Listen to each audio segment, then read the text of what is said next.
I try to get clear about the learning and the things I've learned since then. So whatever that, not so much anymore, but I mean, people question, are the near-death experiences real, or are they some trick in your brain? And there's no way to know that for sure, but I know my experience from me, I know that it happened.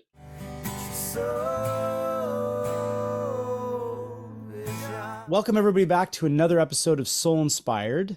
Today, I have Dr. Laurence Brock with me, who I've been excited to have on the show. He's someone who's had a near-death experience, or an NDE. So, first of all, thank you so much, Laurence, for coming on and taking the time today to speak with me about your experience. You're welcome. Yeah, I just had a good feel. I guess I probably saw you on Facebook, and I love to talk about this stuff. It's always healing for me and hopefully healing for the people that hear it. It's been one of my NDEs. I've said this in a lot of podcast episodes, but it's been one of my most passionate subjects through my life. I'm still discovering and trying to discover why that is, because as far as I know, I haven't had an NDE myself. But then I watch, I've talked to individuals who were 55, 65 years old and remember their NDE from 3 years old, and you go, so I don't know, maybe there's something that happened, but it's an absolute fascination of mine. So when I get someone on the show that has experienced something, I love to dig into it and really open up conversation to see if we can, raise answers to questions that people have, right? And that's my biggest that's the biggest thing I'm trying to do here. So one of the first questions, and I dig in right away, and it may be something that you didn't expect in the question, but I always like to ask someone who's had an NDE, if there was a life event or a challenge that happened, if there was something that was happening in your life that led in the direction of your NDE. So if you remember when your NDE was, and I don't know that yet, I don't know what age it was yet, we haven't discussed that yet, but was there anything in regards to an event or life challenges that were kind of leading in that direction that you saw it kind of coming now when you look back? The thing that I see is I did have some spiritual experiences before this, and I was loved to drink and smoke pot and do other things. So it wasn't like one particular event, but just possibly choosing into a life of confusion and, not really feeling my purpose in life. And sometimes I say if I was paying attention, I wouldn't have had to get my head cracked open to get on my spiritual path. Wow. Okay. So you were partaking in life events that maybe weren't for your best interest. You were going. Yeah, not that healthy. Although at the time it was fun and, you know, yeah, yes. Of course. Yeah. So what was your life like before the ND? Like how old were you when it happened, and what was your life like? What were you doing day to day? What was your day to day before the NDE happened? I was 22, so I'm 69 now. I'll be 70 in June. So it was quite a while ago. I was living in Colorado, in Longmont, Colorado, and which is about 25 miles directly north of Denver, working in a restaurant, working kind of from 2 in the afternoon to midnight or whatever, and, uh, sleeping late. Like I said, smoking pot very regularly, drinking pretty regularly. Just, it was nice. It's nice to be in that environment with other people doing the same thing. Uh, and I was kind of thinking I should go back to school and maybe do something a little more purposeful. Although a restaurant's a nice thing. You help a lot, you serve a lot of people, but so that's what was going on. Okay. Before we dig into the NDE, I'm going to ask you this question. Okay. Now looking back, because it doesn't sound like you were doing anything that terrible. You're just living a normal kind of life. A lot of people at A 20 lot years of people. old, or Yes. Yeah, yeah. they're doing their thing and they're experiencing different rebellious acts, and I've been there, done that kind of thing, and Yeah. it seemed like anything was really that terrible. Looking back now, are you one to believe that possibly you weren't going down the path you were meant to go down, and that led you to this experience? Definitely. I mean, that is 100. The one, I don't know about the biggest thing, but one of the biggest things that happened is my direction changed. I also just started meeting a lot of people that had NDEs, but back then people weren't talking about near-death experiences, so there were people involved with spiritual, you know, thinking and learning and healing stuff. And like I said, I did have some experiences before that, and somehow I managed to ignore them. So it did get me in line with my purpose. And it wasn't like a direct, 180 turnaround thing. It took some years of absorbing it. And even so, I've been finally getting serious about writing a book, and it really gets me to look at my process and what that was. And if if I just paid attention, like I go, oh man, that was shown to me back then, but it still took me years to get it. That, that's all there is. It just is an ongoing process. It's still going on. Wow. Okay. And so the day that this happened, what was going on? Like, can you kind of paint a picture of what Yeah. your day looked like the day that the NDE occurred? So it wasn't my normal routine because so I was living in Longmont, Colorado with my roommate was a friend of mine from childhood. So our parents lived back in the Northeast of the United States. And we had decided to drive back and visit our parents for a little while. And he had a 280Z. I don't even know if it was still called the Datsun back then, but fast, great, fun car to drive. So we had just driven close to 2,000 miles from Colorado to New York, and he dropped me off at my parents' house, and we were going to rest and then connect later and see what was up. So somehow we found out about a party going on with one of our friends from high school. And I wish I could remember how we even found out about it, because now everything is so much around our cell phones. It'd be easy to find out. So, somehow on the phone, someone found out about this party. So we decided to go. My mom had this little Ford Bobcat that I borrowed from her to go to the party, and I met my friend there. And it was partying. It was really crowded. I mean, it was a really happening party with live music, people dancing, and just to walk through the living room of the house, you'd have to like push through. I came up with what I thought was a cute plan because the young lady having the party, again, she was around my age, so 22, and I wanted to go back the next day and kind of flirt with her and hopefully ask her out. So I decided to pretend I was too high to drive, which Okay. back in the 70s, you have to be pretty high to say to yourself, I'm not going to drive. Nowadays, people are careful about that. Mhm. So I had my friend drive me back to my parents. Almost all the way there, I realized my sister needed to use my mom's car the next day for work. So I had him bring me back to the party. And I remember going into the party and walking through the crowds to go tell this woman I was going to take my car because I told her I was leaving it there. And I don't even remember telling her. I remember going through the crowds to get to the front door. I don't remember actually leaving the front door. I have flashes of walking down the front pathway to my car. And then the next thing I remember, I was out of my body.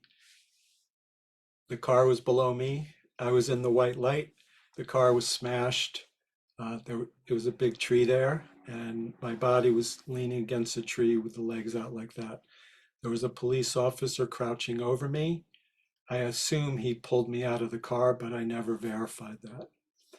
I did go back, not the next day after I got out of the hospital, and look, there was this little tiny dent in the tree. Like almost nothing happened to it, but the car, when you look, when I looked at it, it was amazing that I even survived. So I was in the white light. There was white light all around me, a big circle of white light behind me, and like a full silhouette of a person in there with all different shades of white light radiating off of that person. The time, I don't know how long it was. It didn't seem like when I described the story, it seems super short. It didn't feel like it was that short, but it didn't feel like it was. Sometimes people say they felt like it was years they were there, but neither of those were. It was kind of in the middle there. The feeling part is what, even when I see I start to connect to it. So I still use that feeling now to meditate and do healing work. I just close it. It's like part of me just wants to lift out of my body into this beautiful light that feels so nice and is loving and caring. And it just seems like there's no problems there whatsoever. So after however much time it was, the being behind me said, "You have to go back. Your father wants you to stay." And because everything seemed okay everywhere, where I was on the earth, just everywhere. And I just went back into my body without thinking twice about it and came to 3 days later in the hospital. Wow. Okay. So I want to get this story correct a little bit. Okay. You mentioned you were going back to speak with this girl that you had met. Yes. Now, you were, didn't you mention that you were like walking through the party to get to her? Yes. Yeah. Yeah. So you're walking through this group of people to get to her, and the next thing you know, you're aware that you were in a car accident. Well, on the way in, there was two parts of walking through the crowd. Okay. One is on my way in to go tell this girl, and then walking out to go back to my car. So yes, on the way out, again, it was, 50 years ago, and uh, actually, yeah, it's that close to 50 years ago. And so yes, it just glimpses of memory, but the part of being in the party through the people is still very clear. And I can, in my inner vision, I could see, the people were a little hazy and a little too bright in colors. And, you know, I don't drink right now at all, but I know in times when I've had, when you have a certain amount to drink, things start to look like that. So that could have been a clue to not drive right then, but I didn't take it. You described that you were in a fog because you had been drinking, obviously. So it's just the way Yeah, that you described yeah, it. yeah, You were yes, there one moment. there's something like that, but I didn't feel foggy. It felt to me like I was clear and capable of driving, or I wouldn't have driven. So, but it was the, yeah, my inner vision, what I was seeing looked, like I said, extra bright, and people looked hate where they're almost the boundaries of their body kind of melt with the colors around them. That's it Right. looked, yeah, Now, do you think that the memory is jogged like that because of the experience that was about to happen? This experience of the near death? Like, I mean, you went through a traumatic yeah, experience. So, I can think back to memories I've had of things, and sure, some of them are foggy even when I was partying a bit and things, but yeah, it seems this memory is kind of, it's kind of the way that you're describing it. It's almost, I guess the word foggy is coming to me because it just seems kind of like yeah. there's I only understand. parts that are Yes, coming through. right. I don't know the answer to your question, but Okay. I've definitely entertained that in my memory, trying to get clear about what happened. And more so, I try to get clear about the learning and the things I've learned since then. So whatever that, not so much anymore, but I mean, people question, are the near-death experiences real? Or are they some trick in your brain? And there's no way to know that for sure, but I know my experience from me, I know that it happened. So Right. it's your question is valid because there is no way to know that. And even when I do healing work, actually my daughter even said this to me, because I don't get this question too much from people anymore, but she said, "How do you know it's not all in their head?" Because sometimes I work with people and they get better like in 2 seconds. Right. And I said to her, "I don't know. It doesn't matter if they're better, if it's in their head, who cares? You know what I mean?" So there's the effect that it had on me was real, the change in my life, the change in my direction. Part of it, something I could not deny, happened. I just started meeting people that were teaching me about stuff. And one of the really cool things that happened, so after I recovered enough, I went back to Colorado for a while. And then my mom kind of bribed me and convinced me to come back east to work in my dad's electrical contracting company. And one day, this was going on. I was sitting in my apartment and someone knocks on the door. I opened the door. There was this beautiful woman there. And she said to me, "The sister of a friend of yours from Colorado. I heard some really interesting things about you from my sister." And I know this person who teaches about what happens after you die, and I want to introduce you to him. So that was like, there's no denying that that happened. Did it happen?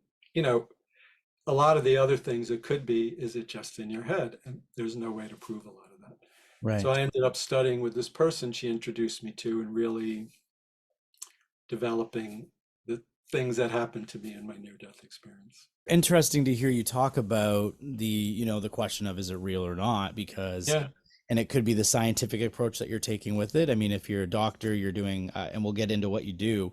Um, but if a lot of the people I've talked to, if I ask that question, if I say, okay, like, how sure are you that you feel this was a something that didn't just, part of a brain related experience? yeah, And I think the biggest feedback I get from majority people, and I've read thousands of accounts of this. I've now talked to quite a few people, and it's the idea that and I don't know, I'm not speaking for you. I don't know if this yeah, felt like this for you, but when they were in that experience, that it felt um, much more real than this existence here. So when they came back, it was like being put back into a dream or being put back to sleep after they had just woken. And so that, to me, is a piece that and I understand the whole idea of DMT and what it can do, but yeah, um, there's something that speaks about that, because we all experience dreams and we know what it feels like to be in the dream and to be out of the dream. And if then this experience made you feel more aware or awake, there has to be a question of why is that? And so, sorry, do you have yeah, any yeah, feedback on that's that? good. I agree with you. I mean, to me, I know 100% it was real, but there is no way to prove it. And because you have to, so my degree is in something called spiritual science, and we use the scientific method to try to explore these things. So to look at it realistically, I mean, sometimes even in a situation, you ask two people's opinion about what happened, they're different, and they will swear that that's what happened. So you have to, our mind, whatever it is, looks at things, whatever it is chemically, or it just our perception, or our mind comes in and references things that happened in the past. So you have to entertain that. And again, that part, I don't know, it's fun to talk about and I enjoy it because it gets to explore these spiritual and metaphysical things that I love to talk about. But the effect it had on me and what I've done with my life since then, that's way more important in my opinion. Before we move into that, I want to just jump back to the near death experience itself for one moment. Okay. So, when you recalled being in that place, like you said, you looked over top of the accident, you could see it from above. Is Yes. that correct? Okay. Yeah. And at that time, did you feel a connection to yourself, or was it a feeling of you've moved away from that, like that you're just kind of watching a movie, or did it feel like, oh, that's me? Like, was there anything like that? I was aware that it was me. It wasn't, surprisingly, not concerned because my head was cracked open. It's more like there's just a oneness and everything is one. So it wasn't like a personal attachment necessarily.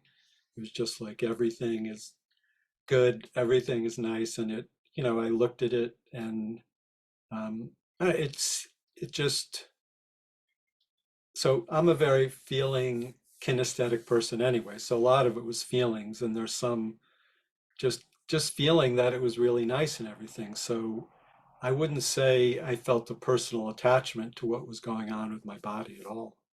Okay, so you felt at one with something bigger than whoever Laurence Brock was. You felt Right. And Laurence Brock was part of that. That was more of how the connection is. Yeah. okay. Okay. So, and in this white light, people mention a white light. Um, did it feel like the light of the sun, or did it feel, was it warm? Like, was it, when you mention white light, I mean, when I think of a white light, I think like hospital lights, and I don't want to think of that. Yeah. Um, so Yeah. what is it? Why is that the way people term it? Why white light? What are we talking Yeah. about? I assume it's actually because it looks white. Yes,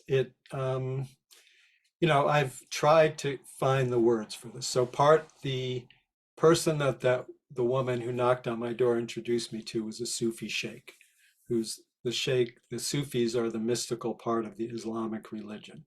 But so I didn't know how to explain what happened. I had never heard of a near-death experience. The only thing in my mind that was even close to it was from the original Star Trek. And that would be a big leap to go from science fiction to what happened to me. But so he started to talk about certain things. And when he did, and still that description really rings true inside him. So he would talk about the ocean of divine love and benevolence. And it was like, wow, that's what that white light felt around me. And that really describes it even to today.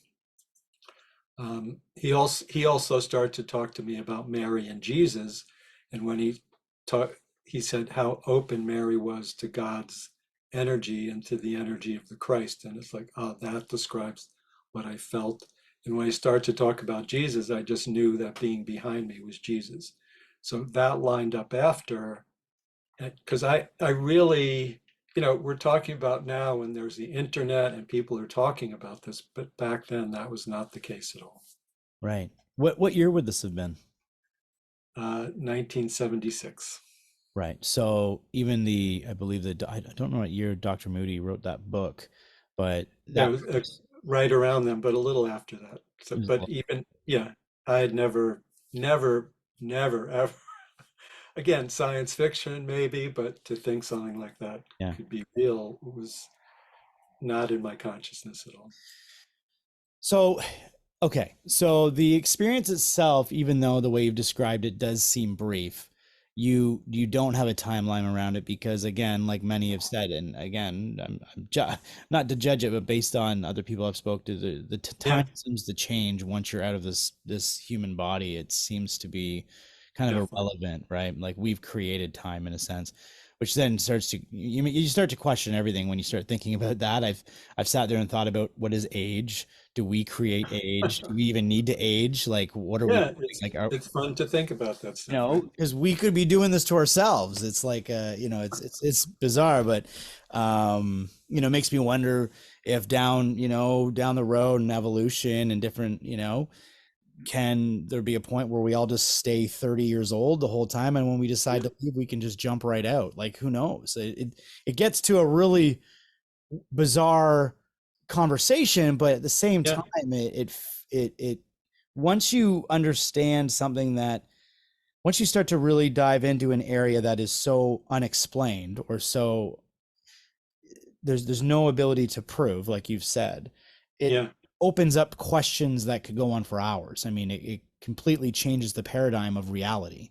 So it you know what I mean? So that's and the more people I talk to, I get into that ideology. So really, it seemed like a very short little stay. You had this horrific accident that caused partial. It could have caused brain injury. Could have killed you. It seems like, it could have. Yeah, and you're given this moment of oneness, and which is a lot better than sitting there in pain, which is nice.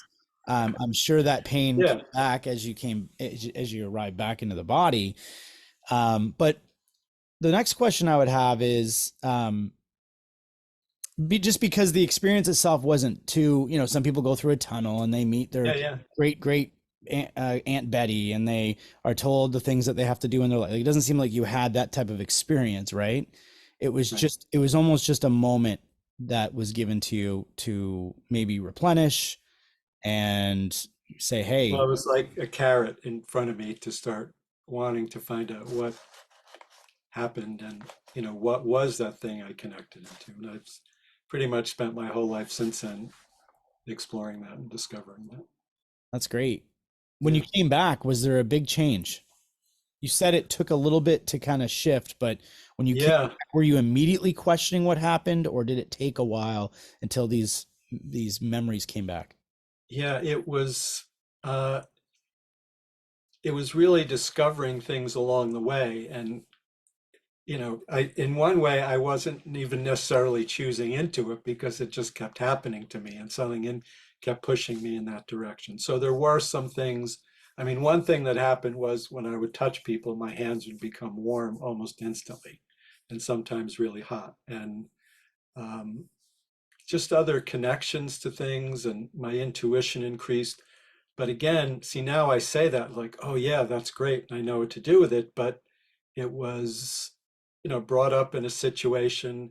So I was always kind of sensitive, and being a boy, you're kind of taught, don't do that. You know what I mean? And so it was struggling with what I was taught growing up, and this thing inside of me that kept pushing me and pulling me in the right direction. So a lot of it was not so, I wanted to know and I was curious, but I also, oh man, it'd just be easier to go back to work, And, um, but there was no denying it at this point. I met that woman, I met other people, and, it just still today, when I say it, there's something pulling me towards knowing more and more.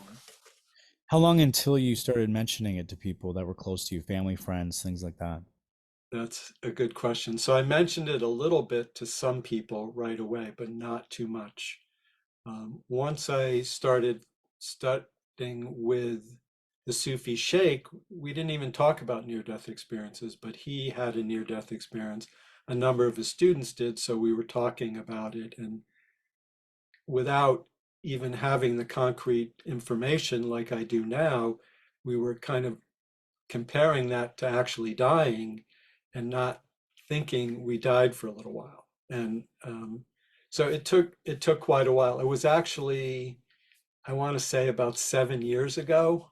I was teaching a class at the University of Bridgeport on, for my doctoral treatise, I wrote about this breathing exercise. So I would go places and teach classes on breathing and meditation. And after one of the classes, a woman who set it up for me said she was teaching a class. I don't remember if it was called Death and Dying or Living and Dying, but it was about different traditions in different cultures about the process of dying and funerals and all that stuff. And I said to her, I had a near-death experience. I had heard of it by then, and she got all excited. And she said, you have to come teach to my class. So I posted something on Facebook, which I mostly started doing because my son was on there and I wanted to hear about his life a little more. And so many people came back saying, oh, I want to hear more about that. And that's when I first started feeling comfortable to actually talk about it. I think deep down, people are from all different faiths, but there's a longing that we're trying to understand. I get Yes. into these conversations sometimes with people and I start to go kind of wacky because I start saying, what are we doing here? Like, what is Yeah. this? And then you start to say, like, what am I doing? Why am I waking up, having my breakfast cereal, driving to get some gas and picking up some groceries, coming home, working? Like, what is the purpose? And if you Yeah. get too much in your head, it can start to drive you a little crazy because you start Yeah. to really question everything. And then the other thing I always mention is the fact that even though I have this very strong belief in an afterlife now, I have very strong belief. I've had my own experiences that I, sometimes I go, maybe I need to calm down because I need to live this life. I need to do this. But then Yeah. life events will grab a hold of you and make you forget that, meaning life is still going to be here. Like there's still going to be things that come up and it takes you back into that direction. And then you might find your spiritual path again. And then it takes you away again. And then you try to come Yeah. back. It's this constant, I don't know if you felt that, but there's this Yeah. constant pull back and forth trying to stay in line and alignment with your Yeah, definitely. belief. So yes, every day I meditate, I do other things, but it is like they're separate, and it's like you go back and forth, and then all of a sudden, and sometimes it goes like this, and then it's all one. It's like, oh, it just feels good, but then still you have to pay your bills and stuff like that. So how do you get Right. into the feeling good thing and do the things in the world? And it takes practice, it takes effort. Like I said, I meditate, I do other things to be able to hold that energy. Even sometimes talking to someone, when that energy comes in, sometimes it's really strong and it almost shakes you to your core. And it's like, Right. whoa, I'm talking to a client. I still have to talk to him and tell him what's going on. Right.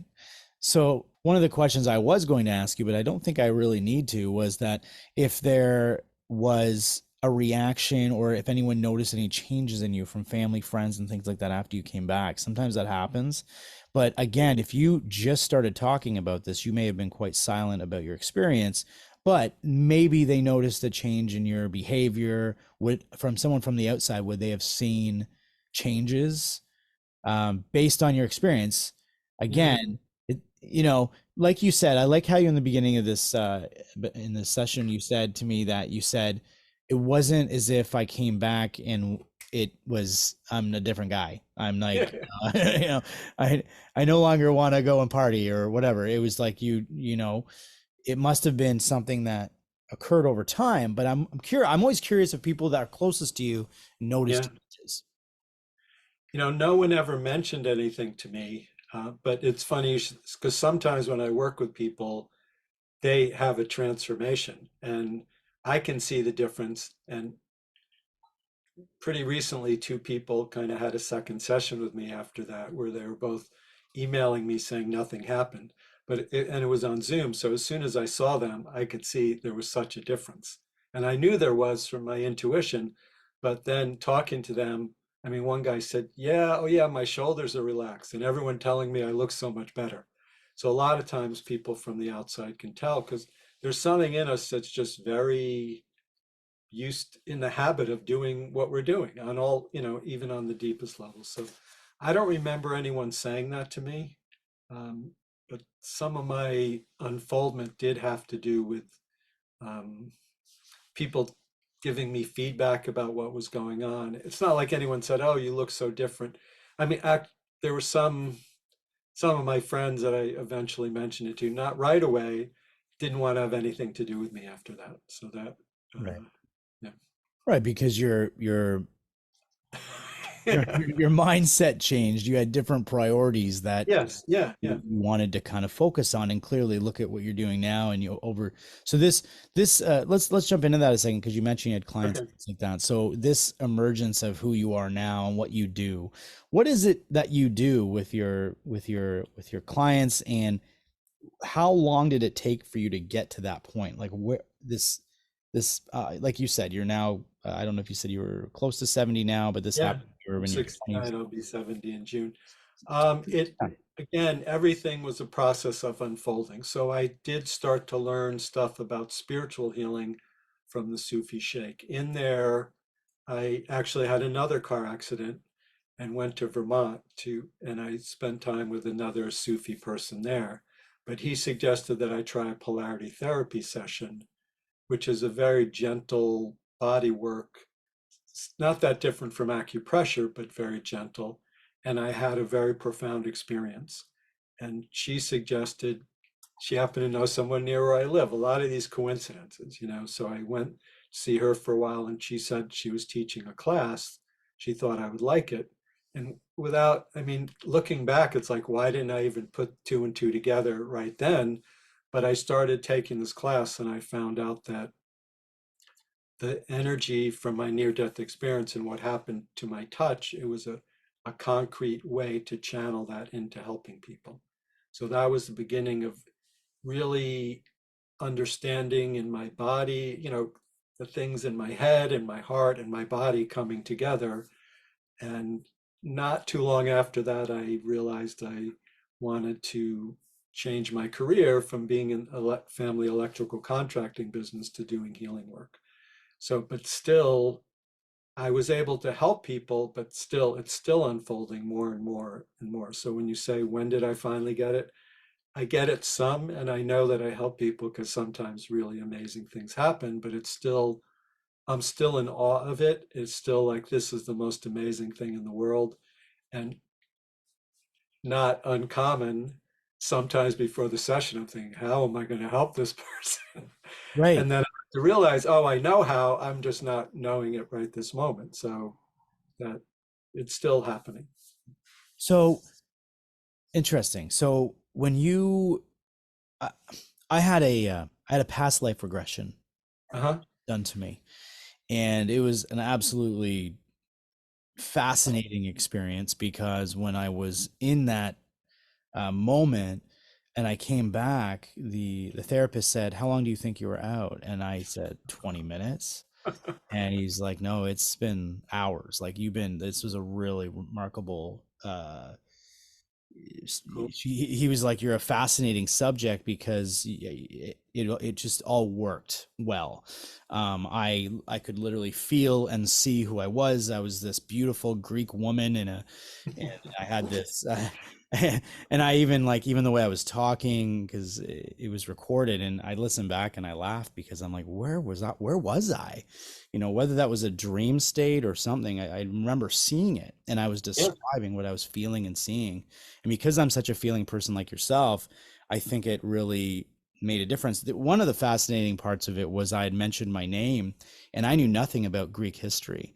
And I later on looked back at this name and it was a common name in that time. Oh, wow. And that blew his mind because even though he was a therapist, he was Yeah. also a skeptic in many ways. He didn't know why, whether this is real or not. But that, Yeah. he was like, wow, that's just another reason as to why I'm doing what I do, because how would you have known that name, unless I heard it in a movie, but I had never heard Yeah, it. no, those things are cool. It's funny you say that. So during my first polarity session, I did have, I don't think there were any things from other lifetimes, but flashbacks to my childhood. I was, it was a few years after my near-death experience, but my body was in bad shape, partially from being banged up during that. But I got off the table. I was going to complain because she said it'd be about an hour. But before I opened my mouth, I looked at the clock and it was 3 hours. And I thought it was like Yeah. 40 minutes. So That's I, exactly the same feeling I yeah, had. And all I knew is I had to use the washroom. I had to, I was sitting there for 3 hours, you know what I mean? And how did I yeah. get like that? But The thing is, like, does it, like I said, did it transform something inside of you right in the time? And it seems like it did. And it opens you up. And I tell people to, I have, I don't remember exactly what I said, but it's almost like the strangest thing you think is real is real. So in those things, and because in the spiritual part, that's what happens. We have these experiences and then our mind doubts it, like tries to put it into little boxes and everything. It's like, well, did it open your heart? Did it open your mind? Did it make you connected to this joy and loving? It's like, well, yeah, it did. And if you lean into it a little bit more, then that can happen more. right. One of the reasons I have such an open mind with everything is because I think of the fact that we always want this idea of knowing the truth based on what we can prove in our Right. current society, our current mindset. But I always will say to someone, okay, if we went back 2,000 years, 3,000 years, however long you want, and I drove up in my brand new car from this day and age, Yeah. imagine the reaction of the people. Yeah. That would have completely shifted their mind in what reality is. They wouldn't have understood what that was. Like, how is that possible? So Yeah. for anyone in our existence now to feel like we have it all figured out and we just know reality, Yeah. it's kind of um arrogant would be the word I would use, Yeah. because we can't do that. We have to continue to evolve, um and learn new things about ourselves as a species, is who we are. And I think we're Yeah. in a big shift right now. I really do believe it. Um, It because there's seems just like so it. much going on very quickly. Yeah. Yeah. I totally relate to what you're talking about. And it is, in the spiritual process and definitely in my work, it involves, there's a whole lot of not trying to label things. And I describe it like hold your mind back. You have these, amazing experiences. I do, you do, other people do, and you just try to let it unfold without labeling it to pin it down. Because by pinning it down with a label, then it makes it this small thing. And we're really looking at this infinite thing. And so that part of learning to not know, I call it spiritual unknowing, is really when I'm working with someone. Oh man, it's so, you know, first of all, I'd like everyone to get better in 2 seconds, but I know that's not how it is. So it is allowing the person's process. And what I do is kind of like hold that energy for my near-death experience around people. And then that comes in and it is my inner process and the process I support them in doing is how can they open up to this energy and to this healing? And once people do, it's really quite phenomenal. But sometimes then it takes time because they have more opening to do. We do have our mind, we can't totally ignore it. So there has to be a certain level of understanding. And what your specific and personal path is could matter a real lot. So, and that would have to do with different past lives you had in different cultures and what would help you open up inside. That's So, yeah, fascinating. yeah, Yeah. You mentioned something before about how sometimes, someone comes to you and you don't know, how am I going to help this person? And sometimes it works yeah. and sometimes it doesn't. It It's always works. It just, I don't know ahead of time sometimes what I'm going to do. And then it's like, right. trust my Intuitive. intuition, be in the moment. Yeah. I think I feel very in tune with the same thing as you. You mentioned just like I've always felt like, and I don't know where I'll be in 30 years or what I'm doing. I don't know what path Yeah. this is. All I know is right now I'm fascinated by talking to really interesting people and the experiences they've had. This is a two-part question. It has to do with your work. Okay. So I was wondering if you could just briefly explain the type of work you do, and on top of that, if it's important that the client is open to receiving. So, meaning, I would think that if it's spiritual work, right? If someone isn't in the belief, you mentioned at one point, is it in our mind that we've healed ourselves? Is it different things like that? Thank you. Maybe it was before we started speaking, but I think you mentioned your daughter had mentioned that. Is it just your mind that's Yeah. healing you, right? Um, do you find that the person coming in to speak with you has to be open to healing before they can heal, or is it something that takes time?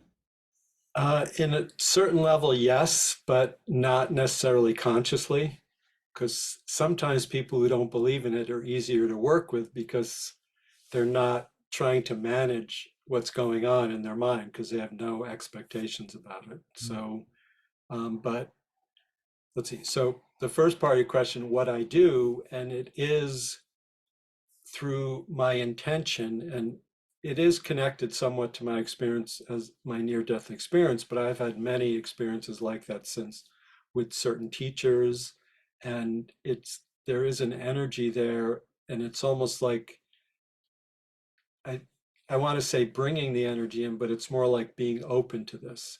It's also knowing there's something really miraculous in that person, and within that there's healing for them, and they're but very connected to their spiritual unfoldment. And then you hold it, or I hold it there, and so, a lot of times I even hold my hands like this, and I don't think I'm really holding it, but I, not too long ago, a friend of mine said, "You've forgotten about the healing power in your hands," because I work online all the time now. And since then, I thought, why don't I try to incorporate that into the video? And so I've been holding it, and this energy comes in. There's kind of a path to God there, and the path is individual, and it's kind of like I know this person can go down that path without pushing them, but kind of opening it and inviting them. Then it involves, so I can see certain things spiritually. I get visions and hear and know things that I can help them. Like, what do they need to do in their mind to open that up for themselves more? But sometimes people, like I said, who don't believe in a certain way, I've had some really amazing experiences with people who don't believe in what I do at all, and they're just sent to me because they're really sick and their friend just pushed them. Like, you might as well try it. The doctors aren't having any success. Right. And then it's holding there and seeing what comes forward. And it could be, I could see things from other lifetimes. I could see there are negative forms in the spirit that are there, so, and they can be cleared. Um, Sometimes there's things in the body I could see in someone's childhood. And I mean, there's so many things that you could look, but it is be really open. The thing I mentioned and you were talking about not knowing is really important because you hold back, you hold your mind back and you observe for a while. Then when you think you got it, you still hold back and observe until this thing completes. Then you're looking for what is the thing, or I'm looking for what is the thing that's going to kind of open a door there that lets the light in. And that's kind of the best way to describe it.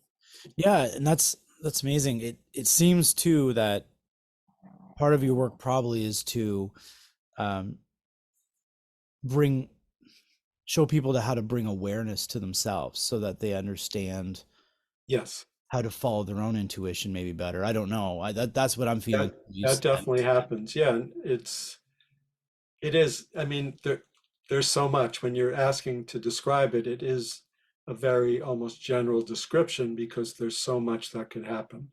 And, sometimes people just get stuff that I'm not even seeing, and that's fine with me. A lot of times people just feel the energy flooding into their body. When Right. I'm working with someone directly, if they're resisting, sometimes I can nudge it in a little bit. You can't push too much because you don't want to, like you said, they have to be kind of open to it somewhere and they have to be asking for it somewhere for it to be okay to do. Right.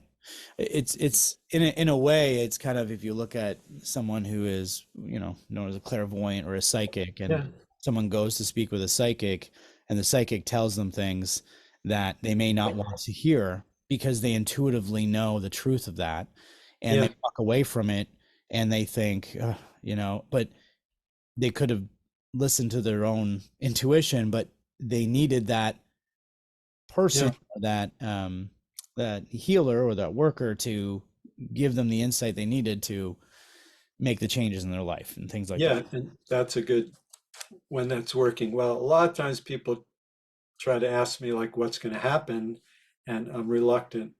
Sometimes I can see what's going to happen.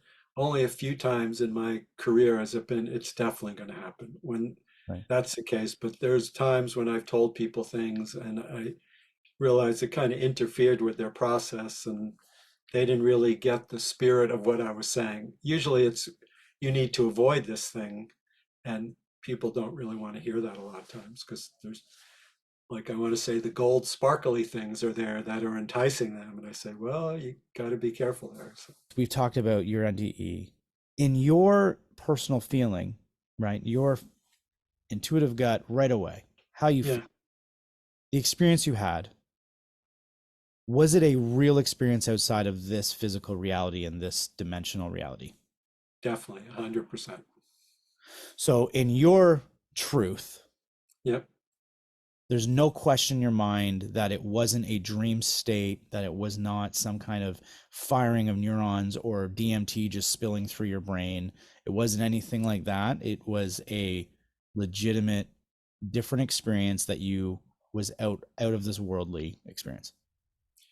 to me, it's 100%. But as we said, if you're approaching things in the scientific method, you have to question because I mean, I've seen people say, like I said, two people can look at the same exact thing and swear there was something different going on there. So, but inside of me, I know that it definitely happened. And then part of when you ask that, it's like, well, is it out in the world? And do I need to prove it to other people? Or is it inside of me? And inside of me, I know. And then, I could almost shut off from the world and connect to that place inside and go, oh, there it is. And then, so when I do the healing work, I do that. And sometimes it is within seconds, people just start to say, oh, I feel all this energy in my body all over the world. So they're not here with me. They are, and it's just the coolest thing. So to me, that's proof. And if something changes in them physically, that's proof enough, for me. I love the way you answered that. I think basically most people in this world, or majority of people, I don't feel need to know that it is true. I feel like there's, in fact, I don't even know if that would be a good thing if everybody knew that something greater was coming beyond this, because life Yeah, can be difficult, life can be hard, life can be challenging. And if I yeah, think there's a part of us that, there's a piece of us that needs to stay grounded and stay here. So yeah, I think there's a reason for that. But I like to ask the question to the experiencer because I'm just listening to your experience and your yeah, truth. And I think for some people, especially people who've lost a loved one or they're going through their own faith-based questions and things like that, it may help them to some degree to Yeah. hear that. So Well, people do get inspired. There's, again, the thing that happens from it is just as important as the experience. And there's, I mean, so yeah, even like I said, when I close my eyes and think about it, it's like I can get into that space and I start to feel things moving inside of me. And it's like, oh yeah, does that question even matter? And it's kind of like in my near-death experience, it seemed like everything was answered, but there were no questions because it was just some sort of knowing that it was fine that my body was smashed. It was fine, the car, fine, the world, fine, my life, my problems, everything's like, everything's fine and everything's perfect. and I feel like that's a comforting message. I feel like Yeah, that in that if anything, it brings comfort if people are going through things and questioning life and things like that. So I also find it fascinating that you can close your eyes and go right back to that moment where how many dreams in your life can you do that with? Maybe a few, maybe the ones that, yeah, have that same feeling. There's a few in my life that I remember, but I would still consider those dreams a little different than the rest. There were ones that were giving me some kind of outer experience. yeah. No, Uh, it's very clear in my mind when I close my eyes and I don't always, like I said, I've learned a lot. I think it's important to continue your education in anything if you're really passionate about it. And I meditate every day. I do Tai Chi, I do yoga, I do journal writing because I want to keep working and doing that more and more, to be able to do it more, to be able to help people more, to help myself, to help my daughter. It just, our mind is so willing to feel like it knows something and make it stagnant. But the spiritual process is a movement and it's very moving. So can you stay? It's kind of like surfing, where you're moving, but you can't just stay still. You have to stay really present with what's going on. And that part's so important and never think, because you can't fully get it. You fully get it and then you die, basically. So, right. yeah, that part, I think You I fully get it really, and you die. and That's what then we're you here get for. to go to graduation, right? Kind of thing. Right. So, Right. So okay, here's a question. okay. Why are we here? In your intuitive feel, Yeah. what is it we're doing here? What do you feel like we're doing? I think we're here to have this journey to learn to love ourselves. And, there does seem something like to go back to God. And then, like, why are we even here if we're just going back to something? But those are physical questions. And there's just, when you say that, see, it's sometimes the energy starts to come in, and I'm trying to say, what does that even mean? But it's like there's an unfoldment happening, and that unfoldment is the purpose. And, I've heard different philosophical ways people put that, something that kind of rang true. And it, again, say these words, it almost sounds ridiculous, but that God wanted to know him or herself. So he created us. So these different aspects can come back and know God. So, again, why in the world? It seems we're trying to describe something that's indescribable. So, but that's where I'm at with all that. You use the word love. I hear that a lot. Love Yeah. seems to be a common theme when I ask that question to people who've had experiences and to people who don't have experiences. They just have life experience. And it seems to be a common trait. Yeah, it does seem to be an important part of it. And even there's so many different kinds of love, that pure love that is just, there's a part of it that's letting go of some of those details. And it's like, wow, that just doesn't really matter. Like, can I get into that love? Can I connect into the spirit? Can you know, I mentioned my daughter who I love so much. So there's, even with her, she's 19 and she's a good kid, but there's times I wish she would just do what I say. And that's like, well, the more important thing is that I love her and hold that loving inside of me in relation to her. I think that's true for everything in every part in our life. Can we love ourselves? Can we be in our internal spiritual loving in relation to whatever's going on? Right. Then sometimes you have to do something because you don't like what's in the world, but you don't want to get all out of balance and hurt and cause illness in your body in relation to things. Just as a side note, did you feel love when you were in that state, when you jumped out of your body? Did you feel any form of love or it just felt like all love. I mean, it's again, it's hard to even describe because so the words that so for me, love is probably, but peace or truth for a lot of people describes what it is, and it's just this expansive thing of it's just so nice. And even, I mean, we love is close, but there's no way to describe what it is. So it is this openness that it puts a smile on my face. My heart opens. There's something in me that would kind of like to know more, but then I've learned, no, don't just appreciate this expansion, appreciate that feeling. wow, that's great. Yeah. I want to thank you for being here today. If you had any final piece of advice for people, Meditate and journal. Those are the meditate two and journal. things. The other thing is to know that you have something amazing inside of you, and there's a way to express that in the world. Like you said, you're a musician, so you probably feel some of that, the magic that happens beyond yourself. My daughter just interviewed Ron Carter, who he's a jazz bass player. You know, he's 86. He's played with, you know, every famous jazz musician. And she was asking him, like, how do you get in that place to let the magic happen when you're a band leader? Like, and you're having to make sure everyone's playing their part. And, you know, you have to make sure all these mental parts. And it was just interesting how he said one thing, he doesn't listen to any music that day. Thought, Hmm, wow, that's pretty cool. Like, so he's trying to open up, even though he's playing a song he wrote, he's trying to open up to what is beyond that, have that magical part that comes in. So that can be applied to anything. In music, what I do, it's very easy, but you know, whatever your job is, whatever your expression is, being a parent, trust that magical thing in you and go for it. I love that. Where can people find you? Where if they're interested in what you do? I know you said you do this. I don't know if you do it locally or if you do it online as well. But where can people find your work? Where's the best way to? Yeah, I only, well, I mostly work online these days. There is one person who I go see in person. But yeah, I have clients all over the world, Japan, Africa, Brazil, Australia, you know, and the United States, of course. And but my website is laurencebrock.com, and Laurence is Laurence. My YouTube channel is Dr. Laurence Brock, and you can text or WhatsApp me in a message of at 732-567-6388, and it's in the United States, so +1 for the country code. That's perfect. That's great. Well, I'm fascinated by it.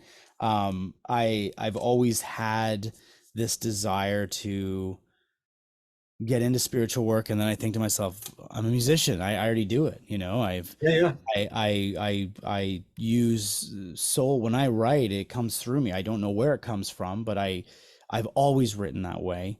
It's always been something that has always brought me back to balance when I'm out of balance. I always say if I'm not writing music and not doing music, there's a problem. So yeah, I always need to come back that way. You mentioned, I love how you mentioned at the end, you know, the piece of advice, the to meditate and journal. Those are two things I need to do. yeah, I have always said music is my meditation. I think to an extent it is, but I think being silent in meditation can be really beneficial too. And it's something that I feel like it's kind of a bit of a life challenge that I have to continue to work towards. It's yeah. not an easy thing to just say Yeah. meditate Well, and yeah, do it. don't worry about doing it perfectly. That's really important. So there's, well, on my YouTube channel, there's the basic soul meditation.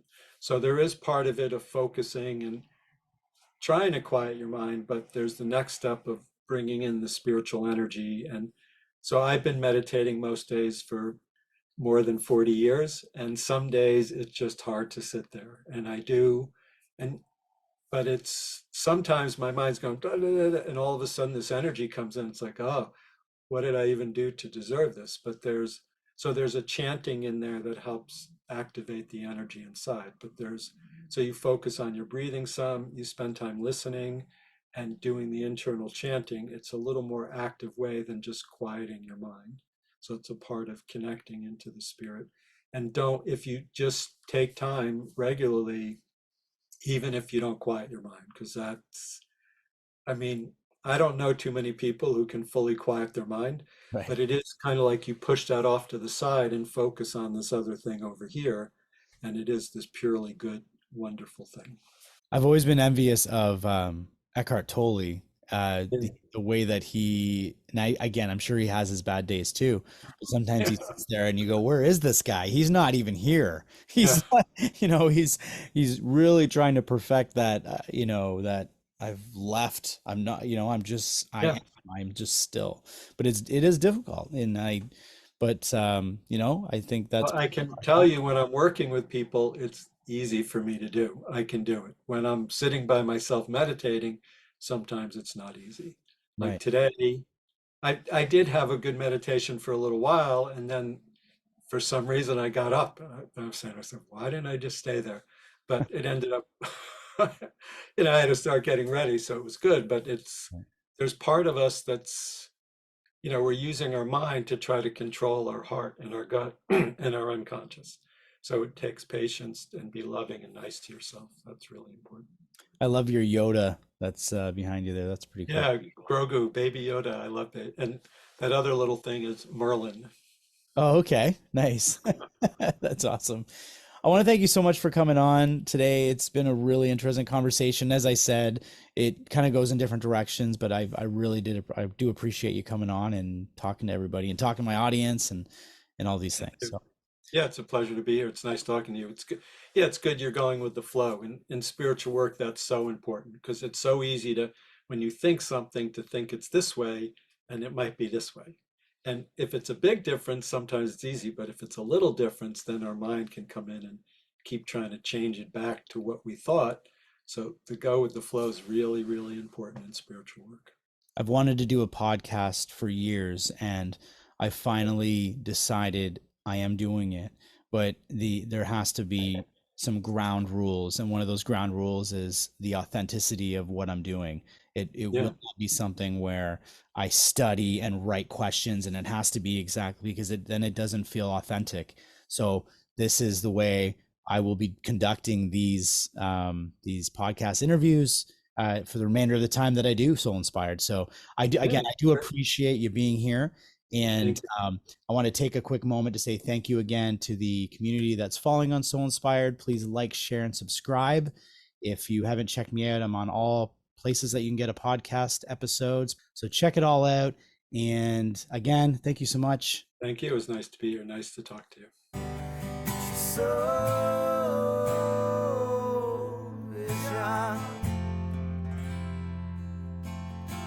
So